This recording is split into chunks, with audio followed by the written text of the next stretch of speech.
seja. Muito bem. Sim, meus irmãos, eu vou estar aqui fazendo a palestra. O meu irmão, que é o Leonel, vai estar em Pelotas respondendo a todas as perguntas que se encontrarem no nosso site, dúvidas. Também aqui temos nossos trabalhadores que nos auxiliam nessa tarefa. A Daiane vai estar dando assistência ao Instagram. A Luciana também vai estar nos ajudando aqui com esse trabalho. Então, se alguém quiser fazer alguma pergunta, fiquem à vontade. Eu sei que depois dessa palestra, todo mundo vai querer fazer perguntas, porque eu vou ser bem instigante. É um assunto especial para mim, eu gosto muito, né? Quando eu conheci o nosso querido professor Langerton, quando eu conheci, eu não era aluno dele. Eu conheci ele em 1987. Ele vinha a Jacupiranga realizar um chá beneficente, também fazer os atendimentos, como ele fazia anualmente. E eu tive a oportunidade, então, de, nessa época, conhecê-lo. Sabendo que ele era um médium desse quilate, dessa grandeza espiritual, eu sedento de informações naquela época, eu era jovem, né? Bem jovem, como sou ainda, né? Bem jovem. Mas naquela época estávamos lá, né, com os nossos 20 anos de idade, estávamos ali buscando o conhecimento com todo o nosso desejo. E já tínhamos lido muitos livros, então a primeira pergunta que eu fiz ao Langerton por carta, vocês lembram que na época não tinha WhatsApp, não tinha e-mail, então era um luxo na época, né? Não tinha WhatsApp, não tinha esses recursos que nós temos aqui, nem SMS tinha na época, as mensagens do celular. Era por carta mesmo, ou telegrama. Então, mandava uma carta, levava 20 dias para chegar em Peirópolis, 20 dias depois chegava a resposta. Então, fiz a pergunta sobre a reencarnação, e ele me deu uma resposta que depois eu vim a saber que não foi ele quem me deu a resposta. Porque eu fiz uma pergunta sobre a ancestralidade do homem, da evolução espiritual do homem. Mas eu fiquei sabendo, muitos anos depois, que quem respondeu a pergunta para mim foi o seu benfeitor espiritual, Emílio Luz. Que ele entrou no quarto, pediu ajuda para responder, e ali veio uma psicografia, praticamente a carta foi uma psicografia. Eu tenho ela guardada até hoje. Então, é um assunto que eu me dediquei muito tempo a estudar, e ele contou para mim, né, sobre a evolução do homem. Como é que foi isso? Processo de reencarnação. Do progresso do homem foi através da reencarnação. Agora eu pergunto aqui para todos que estão conosco aqui nessa noite. Só a doutrina espírita fala em reencarnação? Será que esse tema é um apanágio somente da doutrina espírita? Porque nós não vemos em outra religião se falar sobre reencarnação. Mas eu vou dizer para vocês, a reencarnação é um tema muito antigo. Pronto, vamos começar a nossa live, né, falando. Daqui a pouquinho a gente lê o texto, então. Vou ficar aqui online com o meu irmão, né, que ele está lá comentando comigo as coisas. Como está indo aqui as perguntas e tudo mais. Para vocês terem uma ideia, né, como que é antigo o conceito da reencarnação. Vou falar só de 500 anos antes de Cristo. Com Pitágoras. Aliás, Sócrates, na Grécia também, né, que é um filósofo, né, que nós conhecemos, Sócrates, Platão. Platão falava abertamente da reencarnação. E Pitágoras, que também era um matemático, era um filósofo, ele se lembrava de uma encarnação que ele teve como um soldado na Guerra de Troia, por exemplo, né? Pitágoras como um soldado.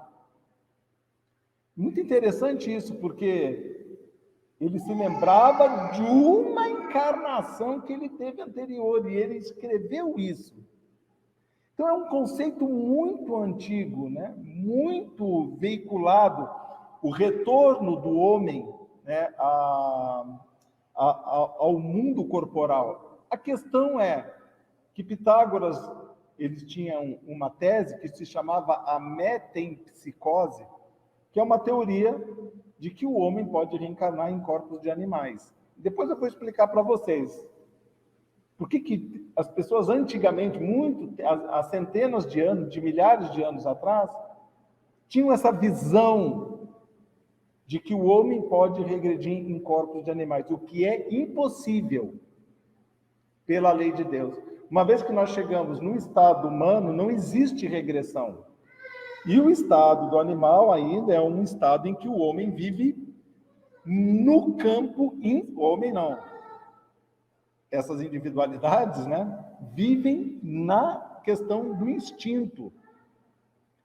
O desabrochar de sentimentos, a gente vê o sentimento instintivo de maternidade, de paternidade, que muito melhor do que muitos seres humanos, alguns animais têm, né, para com os seus filhos, cuidam melhor, muitas vezes, do que muitos seres humanos. E isso é comprovado, mas é um instinto, é o limiar do sentimento realmente de amor que existe, que futuramente vai bafejá-los como uma estrutura de um ser humano. Então, já digo aqui, a teoria da metempsicose não é possível. O homem jamais. Então, podemos ficar tranquilos, só voltaremos a reencarnar em corpos humanos. Certo? Muito bem. Porque é uma lei de Deus. Nós não regredimos espiritualmente. Espiritualmente, não. Espíritos de mundos superiores podem encarnar na Terra, ou reencarnar. Porque se já viveu na Terra, vai reencarnar na Terra. Eu reencarnei na Terra, mas vou fazer um estágio em Júpiter. Passo lá 500 anos em Júpiter, legal, tá bom aqui, né? Ótimo. Vou voltar para a Terra porque eu tenho que ajudar os meus irmãos terrenos. Sabe por quê? O planeta Júpiter, do nosso sistema solar, é o planeta de maior evolução espiritual. Então, é um mundo superior. Os seres que habitam Júpiter, os seres humanos, os filhos de Deus que habitam Júpiter, porque eu não posso dizer seres humanos, a gente diz humano para essa estrutura. Os espíritos que habitam Júpiter têm outra estrutura, porque é impossível a vida humana. Fala, mas Geraldo, nós estamos vendo várias sondas, o telescópio Hubble já mirou o planeta Júpiter e é impossível ter vida lá. Não, a vida como nós temos é impossível. Mas uma vida mais superior, uma vida mais fluídica, é possível. Nós não estamos cercados de espíritos aqui, eles estão numa outra dimensão. Essa sala está cheia de espíritos. E nós não estamos vendo, porque eles estão numa outra dimensão. Numa frequência em que os nossos olhos materiais não conseguem divisar. Júpiter é um planeta superior, então a necessidade de um corpo físico não é necessária. Então, estão vivendo numa dimensão compatível com uma evolução de um mundo. Da onde tu tirou isso? Eu sei que está todo mundo aqui, está rolando pergunta aqui que eu não estou olhando, mas as pessoas estão querendo saber. De onde eu tirei isso? Bom, eu vou dar um livro para vocês lerem, que é um livro de obra básica, não é livro duvidoso, não. Obra básica da doutrina espírita. A Revista Espírita, 1858, e a Revista Espírita de 1859, que foi escrita por Allan Kardec. Ele trouxe espíritos não é que ele trouxe, espíritos se manifestaram para falar de onde eles viviam. Sabe onde eles viviam? Em Júpiter. E descreveram como que é o planeta Júpiter. A vida em Júpiter. Para quem gosta de assunto, aqui está um prato quente. Mas não vou ficar falando aqui não, porque senão a palestra vai ficar, né? Mas só essa introdução já não diz aqui que dava para ficar umas 5 horas falando desse tema? Eu podia entrar em Júpiter agora, falar quanto tempo se vive em Júpiter, como é que é a vida lá em Júpiter, que os seres que habitam Júpiter vivem em média de 500 anos, que lá a pessoa não morre, que nem nós morremos aqui, né? A gente morre muitas vezes, para poucos, né? O presente de morrer em paz, assim, tranquilamente, é um presente, por merecimento. Tem pessoas que fecham o olho, você já morreu? É aqui que é o plano espiritual? Tem pessoas que é assim. Dr. Adolfo Bezerra de Menezes, quando desencarnou, ele levantou e falou, eu morri? Uma grande festa esperando ele no plano espiritual.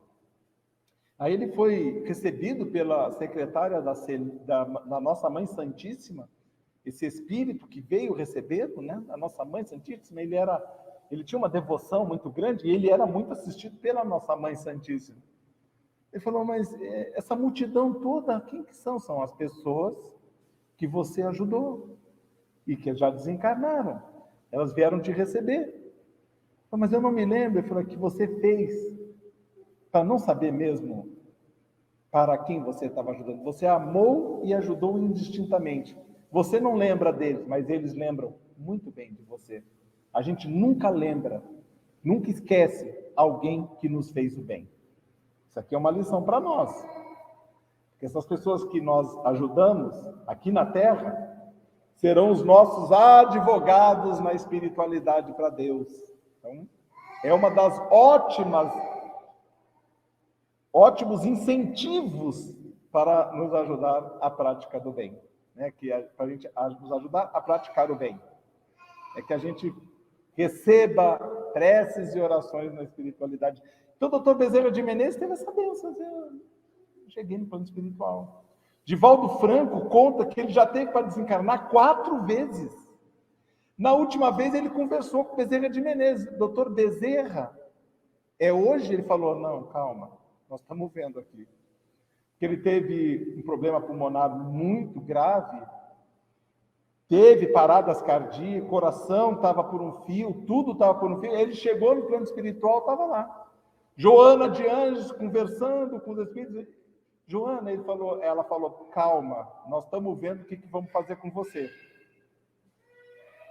E ele ali, né, olhando o corpo dele, olhando os médicos, olhando as pessoas e olhando o plano espiritual. Ele falou, o que eu faço? Aguarda, estamos vendo. Daqui a pouco ela chegou e falou, conseguimos um alvará, você vai continuar na Terra, então você vai retomar o teu corpo agora. Aí depois ele voltou, ganhou essa moratória, né?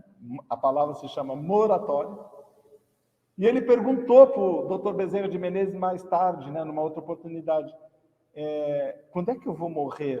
Porque aconteceu isso quando ele tinha 90 anos de idade. O Dr. Bezerra de Menezes disse para ele, olha, vamos fazer o seguinte, vai trabalhando e deixa o resto conosco. Não te preocupe, a hora que for, vai ser. Então vejam que já é uma dica para nós. Queremos viver muito? Vamos engrossar o fio que prende o nosso espírito ao corpo. E eu lembro agora aqui, dedicados irmãos, de uma passagem de um dos trabalhadores espíritas, que nós temos um carinho muito especial, já desencarnado, que é Jesus Gonçalves, foi um trabalhador espírita também, desencarnou num leprosário em 1949, mas não é nesse que eu estou falando, não é desse, é de Jerônimo Mendonça, ele desencarnou em 1989. Ele tinha um problema físico, ele tinha uma paralisia, uma artrite reumatoide que lhe paralisou o corpo do pescoço para baixo totalmente. Então, ele andava numa cama para cima e para baixo, tinha inúmeros problemas de saúde. Ele tomava 20 comprimidos para manter o coração batendo por dia, só para vocês terem uma ideia. Mas ele cuidava de 4 orfanatos, de 4 instituições de benemerência social para o abandono, para a orfandade, instituições espíritas. Ele era responsável por várias instituições, ajudava, fazia palestras pelo Brasil, muito amigo do Chico e muito amigo do Divaldo Franco, mas muito amigo do Chico mesmo.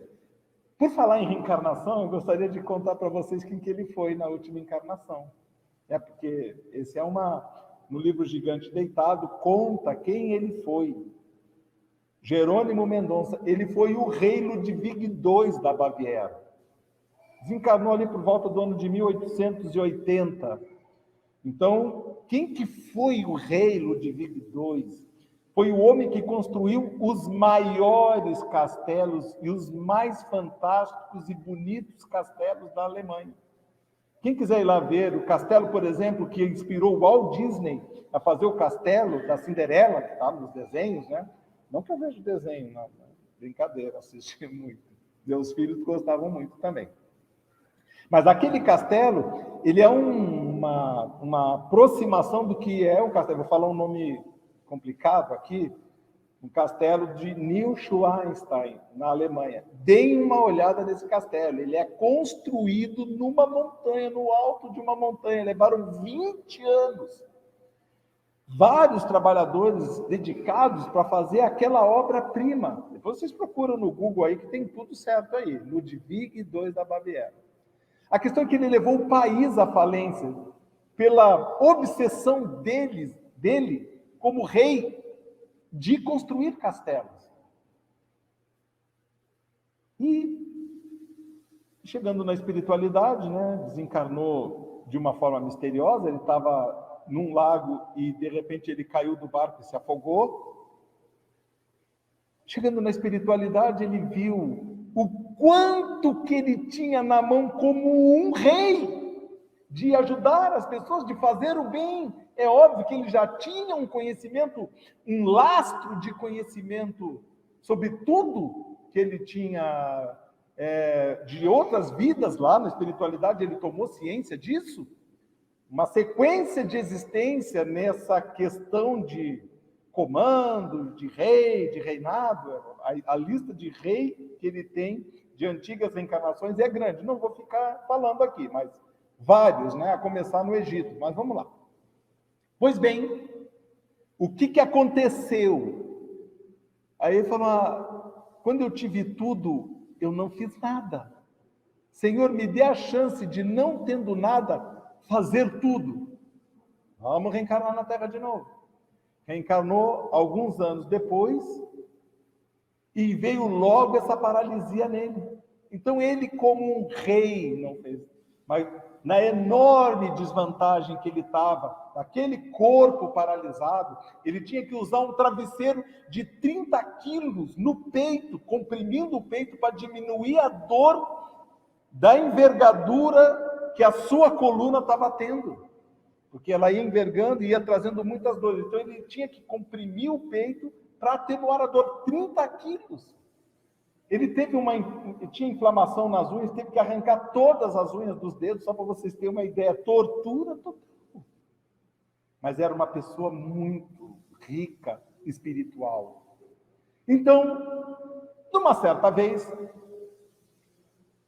ele foi ao médico e falou: você vai morrer. A tua vida está por um fio.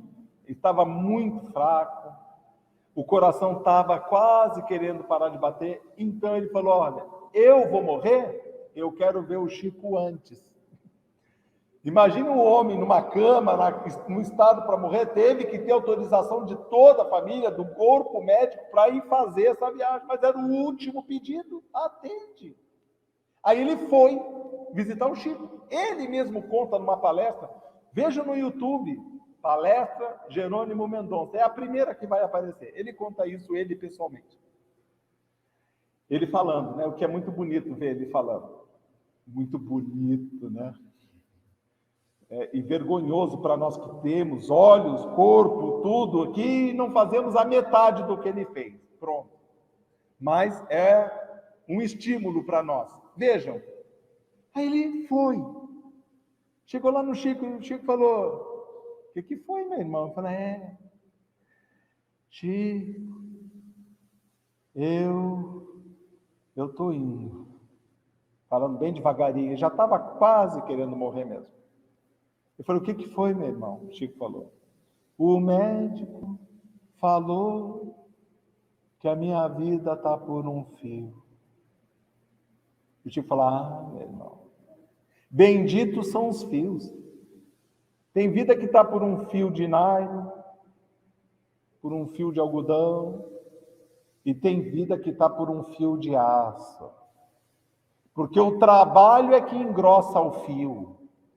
Então, meu irmão, não dê ouvido aos médicos que a tua vida está engrossada pelo fio da caridade. E já deu aquela chamada nele. Aí ele já mudou aquela postura de derrotado. E a gente, quando assume a postura de derrotado, pesa ainda mais no nosso ombro as nossas dívidas para com as leis imutáveis de Deus. Nós temos que ter coragem, temos que ter fé. Falo para todo mundo que está aqui presente na live e nos ouvindo. Confiar em Deus, mostrar aquela coragem, aquele destemor, aquela força, porque aí a gente atrai o bem. Se você chegar, não vai dar certo, acabou. Já entrou com 90% do jogo perdido. Você fala: não, eu vou conseguir. Você consegue. Conhecemos várias pessoas que tinham tudo para na vida serem pessoas infelizes, mas foram pessoas extremamente felizes. Divaldo conta numa palestra da mulher, uma senhora, que ela foi no médico, tinha uma doença rara, um tumor raríssimo, um câncer, e o médico disse: olha, você vai morrer. Eu vou morrer? Não sei porque algumas pessoas querem ver a pessoa morrer na frente, já contando a notícia assim. Imagina, chegar e dizer: está desenganado, você vai morrer. Dá uma chancezinha, né? Dá aquela esperancinha para a pessoa se agarrar com aquela chama, não iludir, mas ter essa esperança, porque a nossa vida, e eu digo aqui para todo mundo, está na mão de Deus. Seja o que for que está nesse corpo, só vale se Deus disser vai ou fica. Podem ter certeza.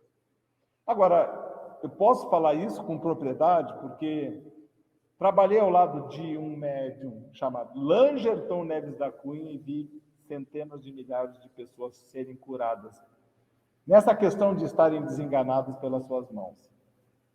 Pessoalmente estive com o médium Expedito Cordeiro Ramos, trabalhou conosco de 2001 até 2012, quando ele desencarnou.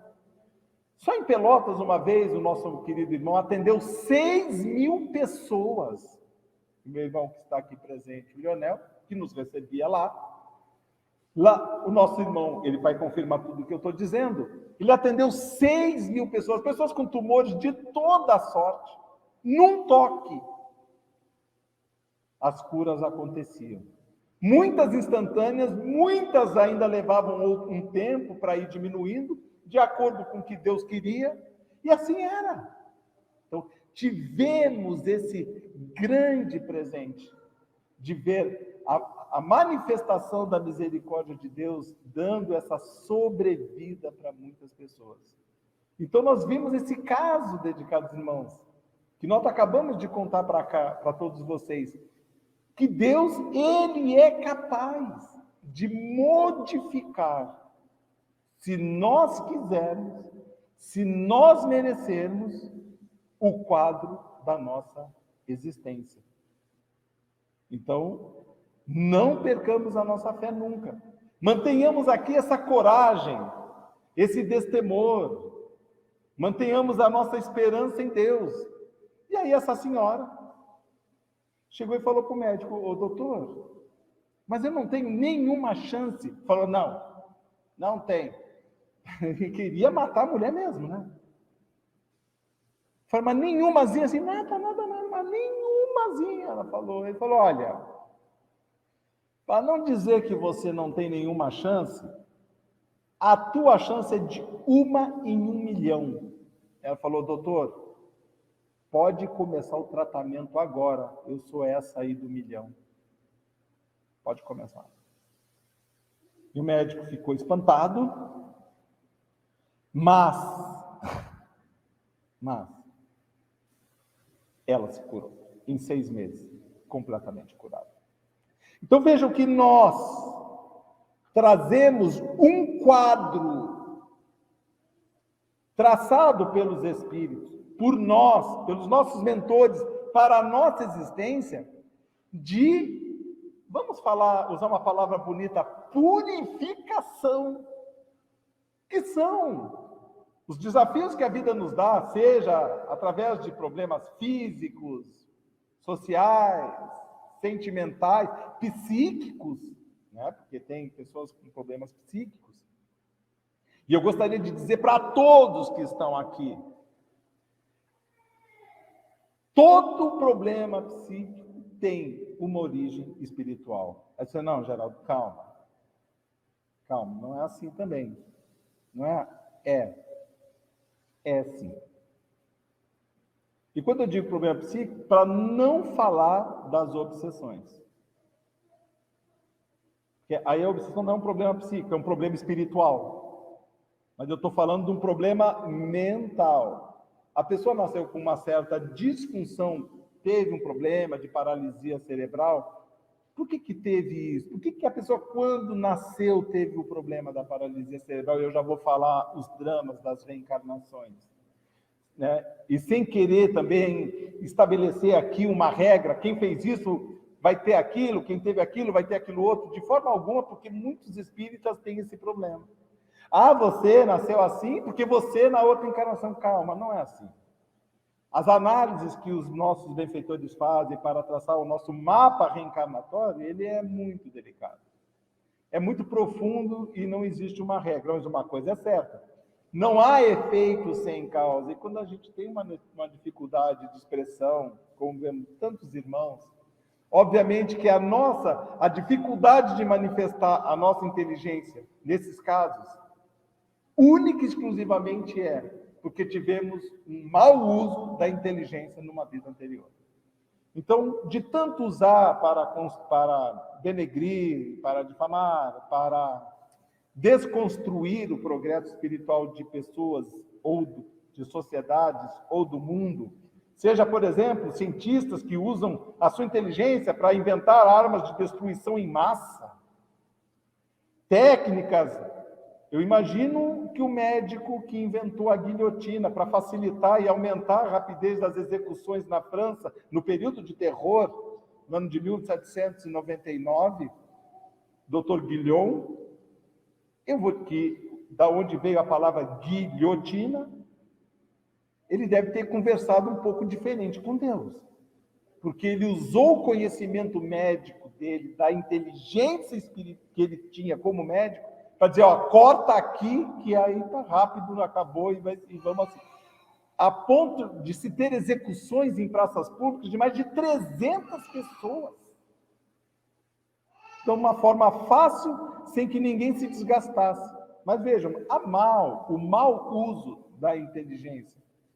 Quando Santos Dumont, ele viu que das suas maiores e uma das grandes invenções do século passado foi utilizado, ele viu os aviões cruzando os ares para soltar bombas nas guerras, na Primeira, na Segunda Guerra Mundial, ele ficou tão perturbado que ele se suicidou.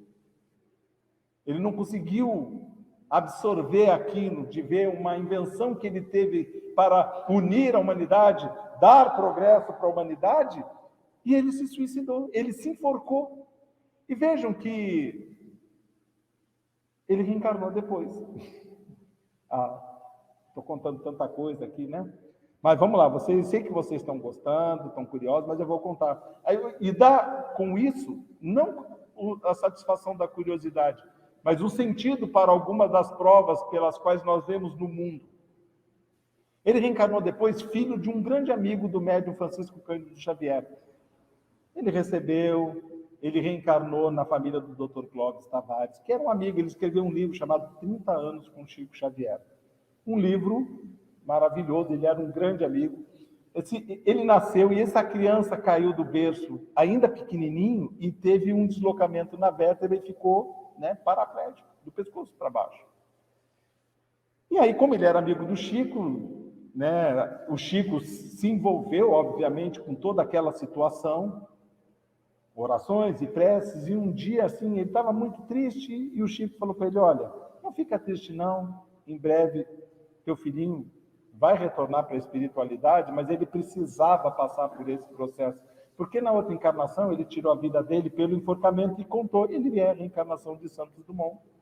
O Chico, mas imagina o Chico, né? E essa aí dá para acreditar. Pessoas que não acreditam assim muito, né? A gente não pode acreditar em tudo que se diz, mas quando o Chico fala, a gente tem que acreditar. E é óbvio que aí, pelo enforcamento, deslocamento da vértebra, né? Então, tem isso, né? Aconteceu esse trauma no perispírito. Então, a reencarnação tem esse presente de absorver as imperfeições dos atos que nós cometemos para com o nosso próprio corpo na nossa existência. Esse é o presente da reencarnação, né, que Deus deu para nós. Então, se a gente tem algum vício, seja ele qual for, então já estou falando aqui para todo mundo fazer força para combater os seus vícios, que venha trazer alguma lesão ao seu corpo físico, seja ele o tabagismo, seja ele o alcoolismo, seja ele o que for. Né? Quando eu digo um vício, né, que está trazendo uma lesão, seja qual for esse vício, não tenha dúvida, um processo reencarnatório será necessário para ajustar isso. Então, pessoas que nascem futuramente com enfisemas pulmonares, com fragilidades pulmonares, com todos os problemas, com certeza tiveram essa questão. Pessoas que têm síndromes, a síndrome do pânico, que não pode ficar sozinha em ambientes, tem lá suas relações com as suas experiências nas vidas anteriores. Talvez trancafiar alguém, né? Alguém que passou por um processo desse, de ficar trancado e tudo mais, como acontecia muito naquela época, as pessoas eram trancadas até a morte. Ficavam emparedadas vivas. No Museu do Louvre aconteceu muito disso. Na época da rainha Catarina de Médici, das pessoas que eram inimigas dos reis, eles emparedavam as pessoas. Está lá, né? Só quebrar uma paredinha que a gente vai começar a ver esqueleto lá. Isso está narrado no livro, por exemplo, A Noite de São Bartolomeu, que foi psicografada, ditado pelo Conde Rochester, a médium russa Vera Krijanovsky.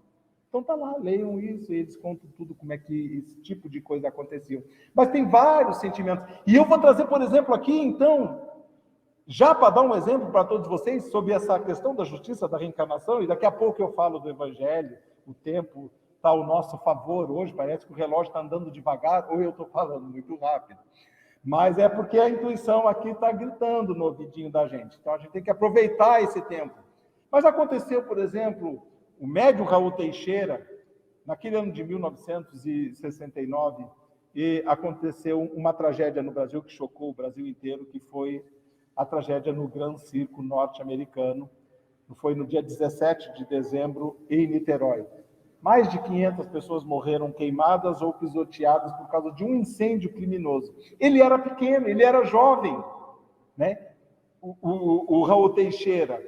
E aí, por uma ocasião, ele ia, porque todas as crianças de Niterói iam nesse circo. Imagina, um circo maravilhoso, famoso, internacional. Estava lá em Niterói. O pai dele se atrasou porque teve que trabalhar e não chegou a tempo de ir à última sessão do circo, que era às 3 horas da tarde. Ele conta nessa tragédia, nesse dia, ele ficou muito triste, porque todos os amiguinhos dele da rua foram, menos ele, porque o pai atrasou, porque o pai não conseguiu sair do trabalho, perdeu a condução, chegou, já não dava mais. Mas ele ficou muito chateado, ficou muito triste, chorou, como toda criança, imagina, né? Que não tem essa noção. O pai ficou triste porque o filho ficou triste, mas alguns minutos depois começou a gritaria na rua. O circo tinha incendiado e muitas pessoas, dos amiguinhos dele que foram no circo, morreram. Ele ficou sabendo depois. Por que muitas vezes nós não embarcamos no ônibus? Por que muitas vezes o nosso carro ele tem que parar por um problema e não seguir adiante? Por que muitas vezes nós perdemos o avião? Eu tenho várias informações para contar dessas para vocês, e eu conto do meu cunhado, por exemplo.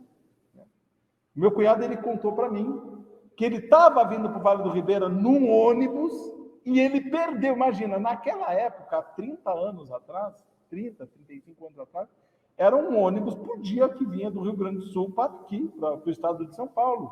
E ele perdeu esse ônibus. Imagina a dificuldade, era só no outro dia.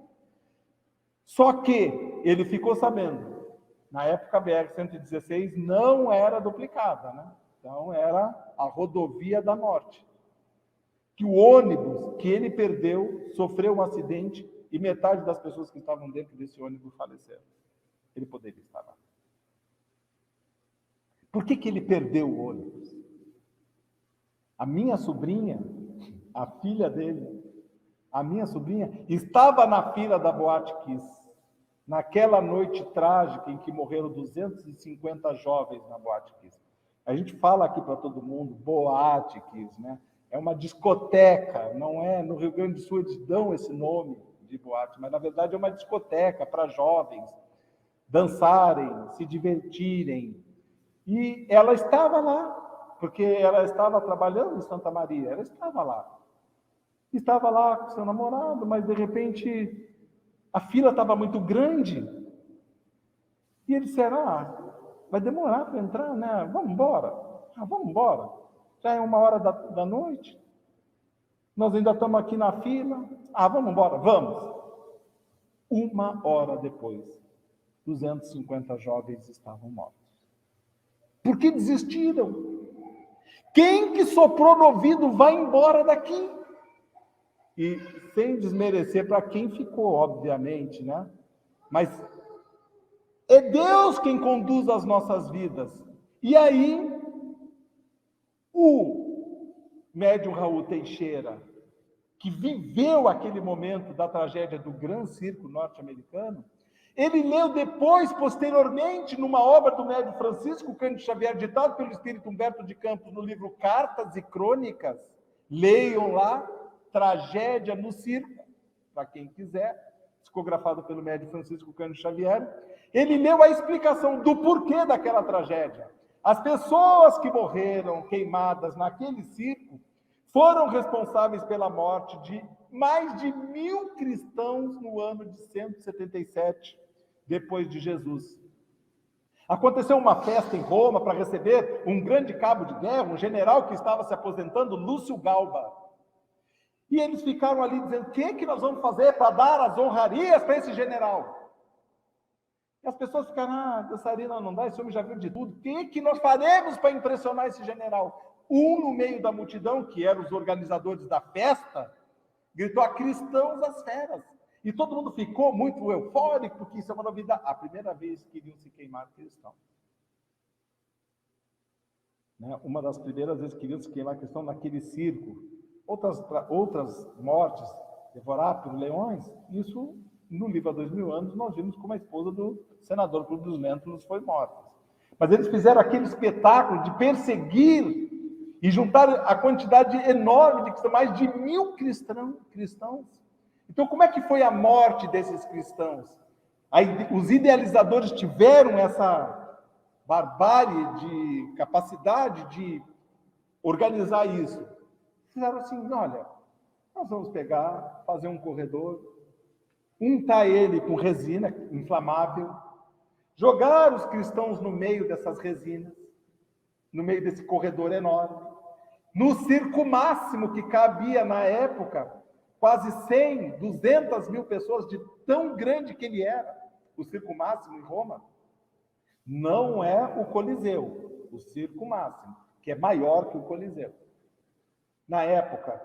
Então, quantos cristãos estiverem ali no meio, a gente pega os nossos cavalos velhos, isso está na psicografia do médico Francisco Cândido Xavier, e a gente põe para pisotear essas pessoas nesse corredor besuntado de resina, e quando os cavalos velhos que não nos prestam mais estiverem passando, a gente ateia fogo, aí morre todo mundo queimado. Imagina um espetáculo. Foi. Só que para Deus não foi um espetáculo. E essas pessoas que organizaram isso, que participaram disso, porque reuniram 1000 pessoas da noite para o dia, porque era de um dia para o outro, com essa avidez, indo nas casas de pessoas que eles sabiam que eram cristãos e pegando mulheres, velhos, jovens, crianças, sejam quais forem. Guardaram isso nos tribunais divinos, que nada passa despercebido. Não precisamos nós nos adorarmos e sermos justiceiros, porque os tribunais divinos, eles não nos esquecem. Para a glória de Deus, para nos conduzir ao caminho que leva a Deus. E não para estagnarmos no mal, porque não é para isso que nós estamos aqui neste mundo. É para evoluir sempre. Então, o que aconteceu? Eles se reuniram no plano espiritual. Realmente, nós fizemos um negócio. Só que ficou uma dúvida. Raul Teixeira ficou com uma dúvida e foi perguntar para o Chico. Chico, eu li o livro e eu estava lá naquele dia, não fui e tal.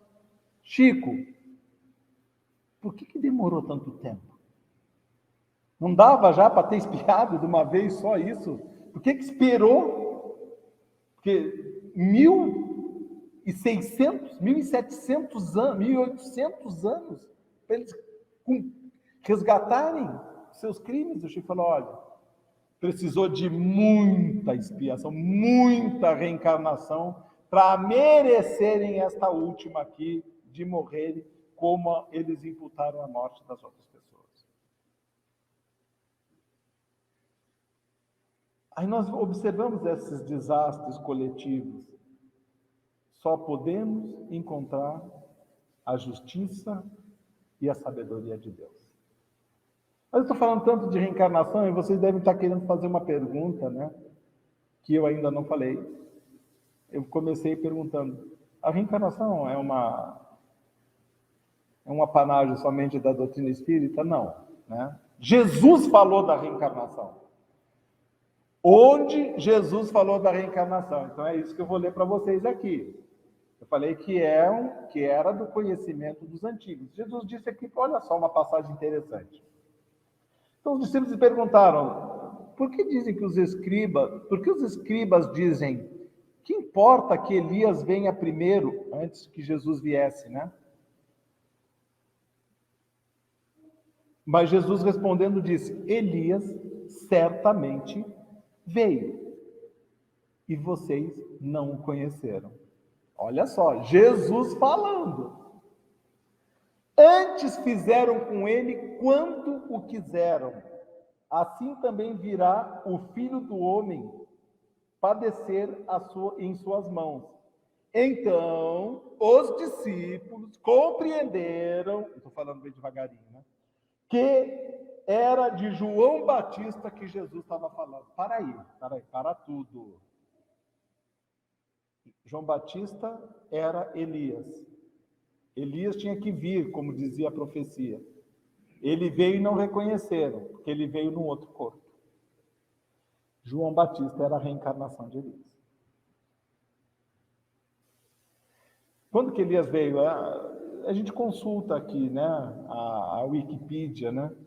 Ele veio ali por volta do século 9 antes de Jesus. Foi um grande profeta. Mas um grande profeta pelo dom da mediunidade, mas não pelo que ele fez. Ele mandou decapitar, depois de uma disputa de quem tinha mais poderes, qual Deus que tinha mais poder, ele desafiou os sacerdotes, adoradores de um Deus pagão, o Deus Baal, Deus de riqueza, daquele grupo de sacerdotes. E aí, ele venceu essa disputa. Depois eu conto para vocês como é que foi, numa outra oportunidade, para a gente encurtar o tempo. Não contente de ter derrotado eles na disputa, ele mandou decapitar 50 sacerdotes. Não precisava. Por essa razão, João Batista, 900 anos depois, expiou esse crime que ele cometeu, como Elias, sendo decapitado. Por isso que ele foi decapitado também. Expiando, né? A sua prova, né? A sua encarnação. Aonde mais tem essa prova?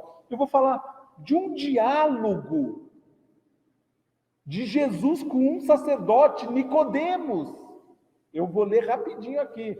É uma história longa, mas eu vou ler bem brevemente aqui, tá? Para vocês não ficarem cansados. Então Jesus perguntou para... Nicodemos veio conversar com Jesus e perguntou, e disse, Senhor, Rabi, sabemos que és mestre, vindo da parte de Deus, por que ninguém pode fazer os milagres que tu fazes sem ser de Deus? E aí Jesus já foi logo, que Jesus lia o pensamento, ele queria perguntar sobre reencarnação, Jesus já foi logo dizendo, indo direto ao ponto. Em verdade, eu vos digo que ninguém pode ver o reino de Deus se não nascer de novo. Para aí, já começou, né? Aí para aí, para aí, Senhor, para aí, vamos devagar. Como pode um homem, sendo velho, viu que ele já fez a pergunta, porque isso estava na cabeça dele. Porque nascer de novo, né? Podia ir por um lado filosófico, renascer e tudo, mas não. Como era isso que ele queria saber, e Jesus já foi direto ao assunto, ele já foi direto também na pergunta.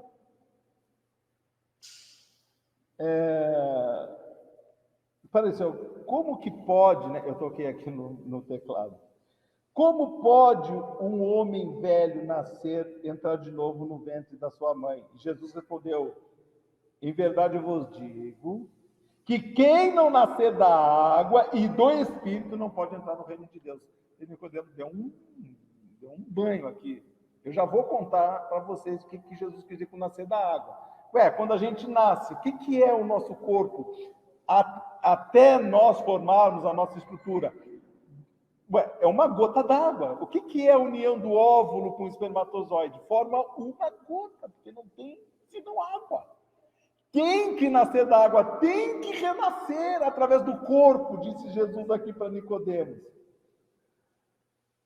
Aí Jesus ainda diz, o que é nascido da carne é carne, o que é nascido do Espírito é Espírito. São duas coisas distintas, corpo e Espírito. Mas Jesus está desenhando para Nicodemos, ele diz, mas Senhor, para aí, Senhor. Não estou entendendo.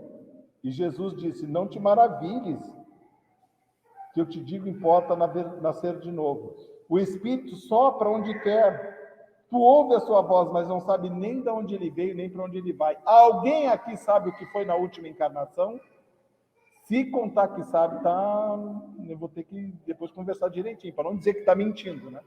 Nós não sabemos, porque é um presente de Deus. Nós não lembrarmos do que fomos na nossa última encarnação. Assim, aí ele disse, mas Senhor, como pode? Ele insistiu.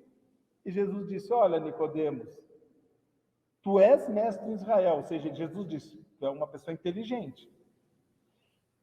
Se não me entendes quando eu vos falo das coisas da terra, o que vai ser quando eu vos falar das coisas do céu? Então, ele encerrou a conversa aí, porque não deu para falar sobre reencarnação. Nicodemos não entendia esse processo ainda, né?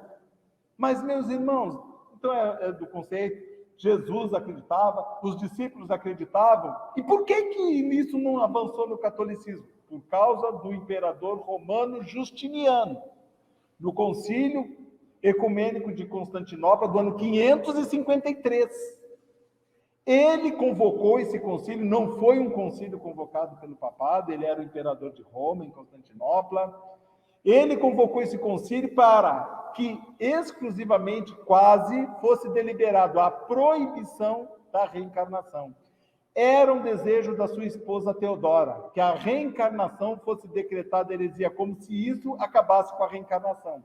Porque ela havia cometido muitos crimes, ela tinha vindo do meretrício, e ela não queria expiar nas suas vidas próximas esses abusos que ela cometeu, principalmente porque ela mandou matar todas as pessoas daquele local para que não tivesse nenhum rastro da vida que ela teve anterior. Ela mandou matar todo mundo.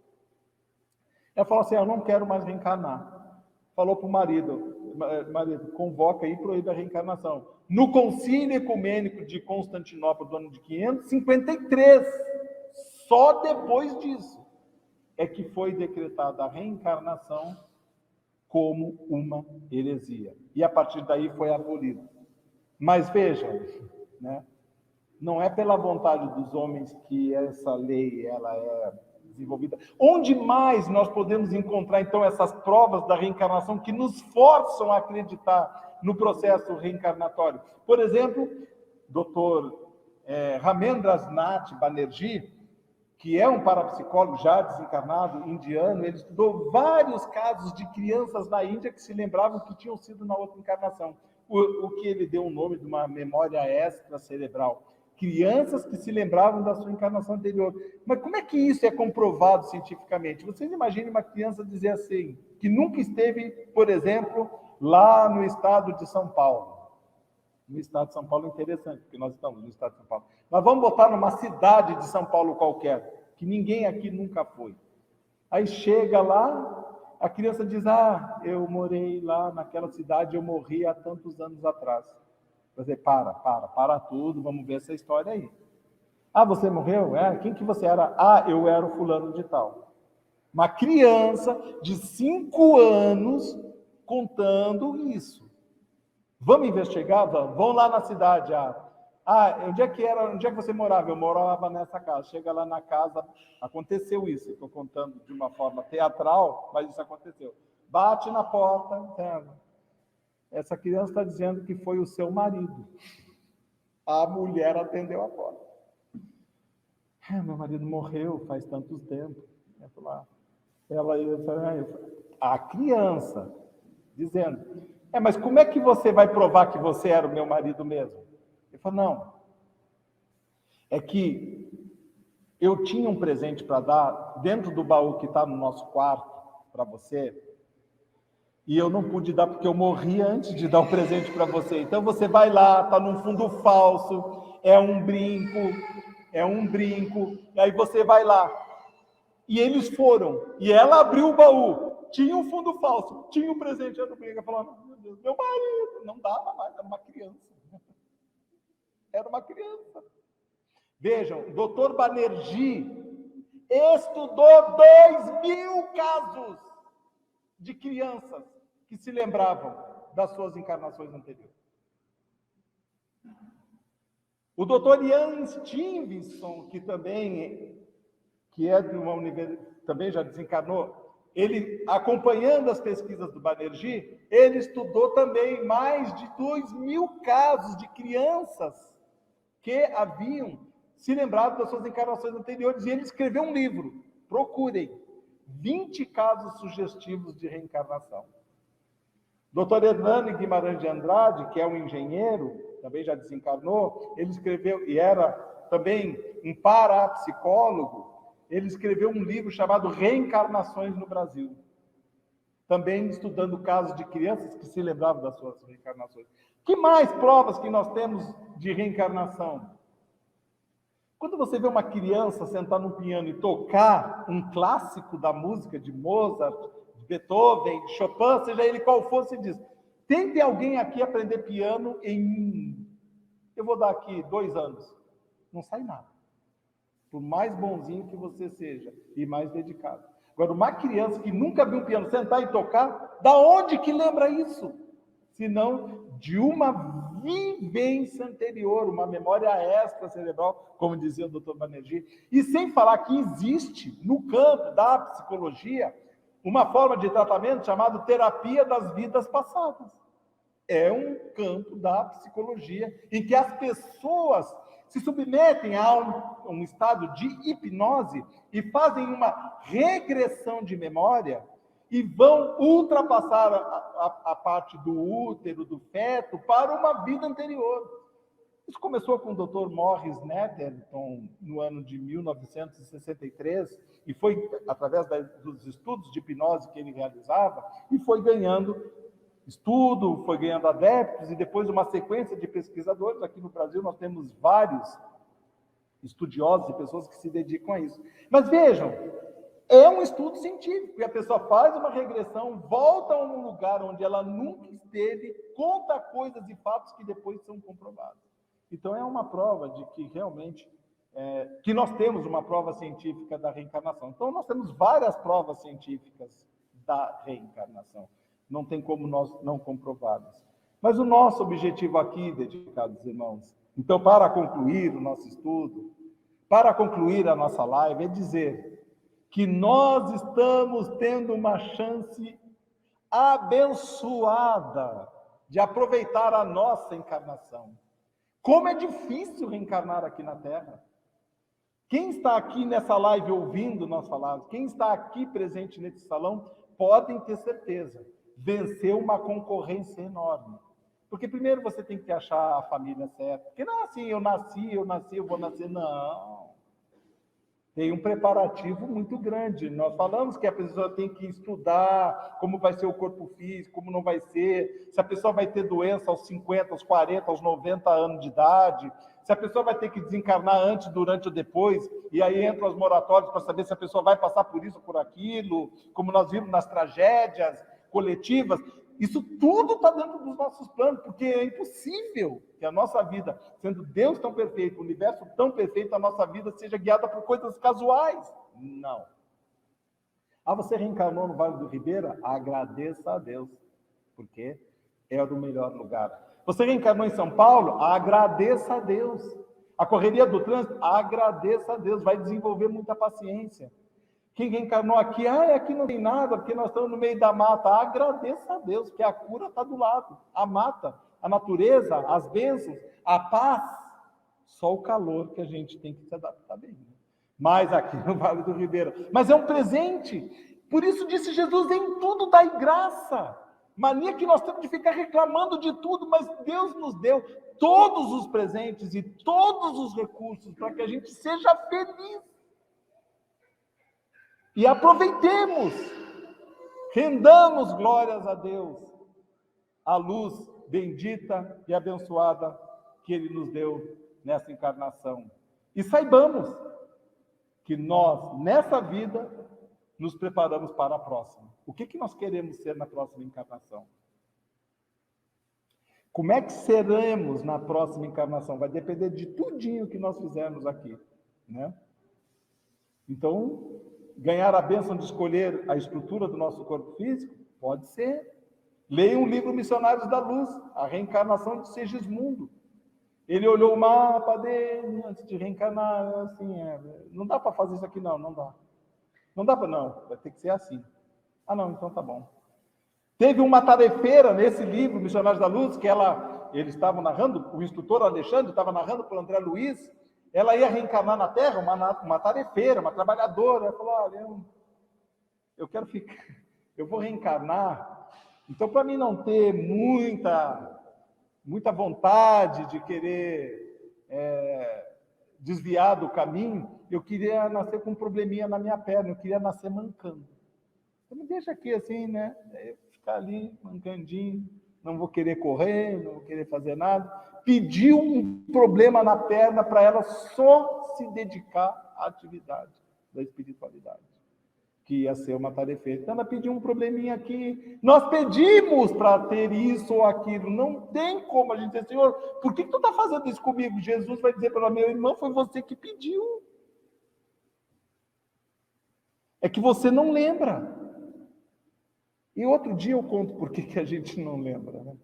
Que é um presente de Deus. Já pensou você estar olhando assim, a pessoa que tirou a tua vida na outra encarnação, você vai querer voar ali e querer tirar a vida dela.